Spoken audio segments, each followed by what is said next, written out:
যারা এখন স্টুডেন্ট তাদের জন্য বলছি যে তোমরা একসময় অনেক বড় হবে, লেখাপড়া শিখবে, ক্যারিয়ার করবে, তোমাদের একটা ফ্যামিলি লাইফ হবে, জীবনে স্বাচ্ছন্দ্য আসবে, শান্তি আসবে, সুখ আসবে, সেগুলো দরকার আছে। এখন তোমাদের লেখাপড়া করার সময় তোমরা লেখাপড়া করো, কিন্তু এইটার পাশাপাশি অর্থনৈতিক বিষয়ে কিছু জ্ঞান থাকা দরকার।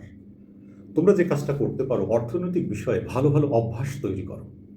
এমন কোনো বদ অভ্যাস তোমরা তৈরি করো না অর্থনৈতিক বিষয়ে, যেটার জন্য ভবিষ্যতে তোমরা সাফার করবে। যেমন ধরো, অতিরিক্ত খরচ না করা, টিফিনের টাকা, পকেট মানির টাকা বাঁচাতে চেষ্টা করো, সেটাকে জমা করতে চেষ্টা করো। যদি সম্ভব হয়, বাবা মার সহযোগিতা নিয়ে একটা ব্যাংক অ্যাকাউন্ট খোলো। যে বিষয়টাতে বাবা মার সামর্থ্য নাই, সেই বিষয়ে বাবা মাকে কখনো জোর করো না, কখনো লাক্সারি আইটেম ব্যবহার করো না, সাধারণভাবে চলার চেষ্টা করো। এই ফাইন্যান্সিয়াল অভ্যাসটা ভবিষ্যতে তোমার ফাইন্যান্সিয়াল সিকিউরিটি তৈরি করতে অনেক সহযোগিতা করবে। তোমরা এখন থেকেই চেষ্টা করো।